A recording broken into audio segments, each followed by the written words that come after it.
Hi guys, welcome back to my channel. நம்ம சேனலை follow பண்ணியிருந்தீங்கன்னா உங்களுக்கு வந்து கண்டிப்பாக தெரியும். என்ன அப்படின்னா, நான் வந்து குரூப் 4க்கு வந்து நானும் ப்ரிப்பேர் பண்ணிகிட்ருக்கேன். ஸோ உங்களுக்கும் நான் ப்ரிப்பேர் பண்ணுறது, நான் படிக்கிறது எல்லாமே உங்களுக்கும் ஷேர் பண்ணலாம் அப்படின்ட்டு நம்ம சேனலில் வந்து அதனால தான் நம்ம ஸ்டார்ட் பண்ணதே. அதனால் நான் என்னென்ன படிக்கிறேன், நான் என்னென்ன நோட்ஸ் எடுக்கிறேன் அப்படிங்கிறதெல்லாம் நான் இந்த சேனலில் வந்து என்ன பண்ணியிருக்கேன் அப்படின்னா ஷேர் பண்ணிகிட்டே வரேன்.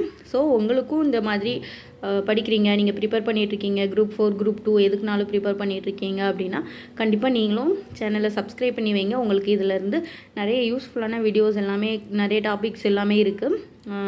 இன்றைக்கி வந்து இன்றைக்கி இன்னும் அடுத்த ஒரு டாபிக் படிக்க போகிறேன். அது என்ன அப்படின்ட்டு உங்களுக்கு ஷேர் பண்ணலான்னு பார்த்தேன்.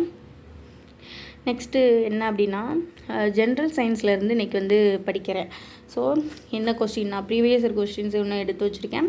என்ன கொஸ்டின் அப்படின்னு பார்த்திங்கன்னா, எலும்பு கூட்டின் மிக நீளமான மற்றும் வலிமையான எலும்பு எது அப்படின்ட்டு கேட்டிருக்காங்க. அதாவது எலும்பு, நம்ம உடம்புல இருக்கிற எலும்பு கூட்டின் மிக நீளமான மற்றும் வலிமையான எலும்பு எது அப்படின்னு கேட்டிருக்காங்க. ஆன்சர் என்னன்னு பார்த்திங்கன்னா, தொடை எலும்பு தான் நம்ம உடம்புலே நீளமானதும் வலிமையானதும் அப்படின்னு சொல்லியிருக்கிறாங்க.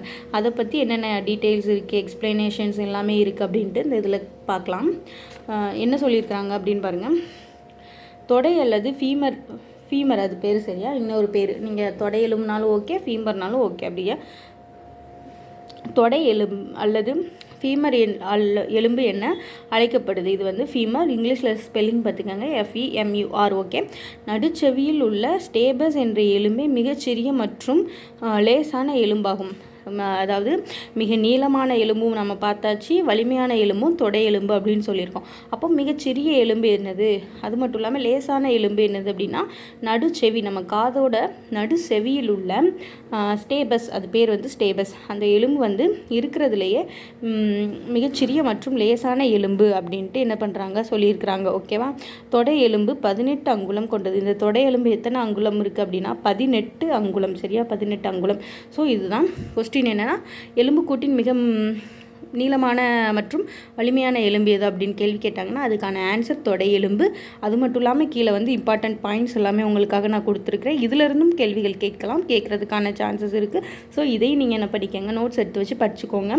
அது மட்டும் இல்லாமல் நிறைய இந்த மாதிரி டாபிக்ஸு, தமிழ், மேக்ஸ் எல்லாமே நம்ம என்ன பண்ணியிருக்கோம், நம்ம சேனலில் போட்டுருக்கோம். அது எல்லாமே உங்களுக்கும் யூஸ்ஃபுல்லாக இருக்கும். அதனால் சேனலை வந்து மறக்காமல் என்ன பண்ணுங்கள் அப்படின்னா சப்ஸ்கிரைப் பண்ணி வச்சு பாருங்கள். அவ்வளோதான். தேங்க்யூ.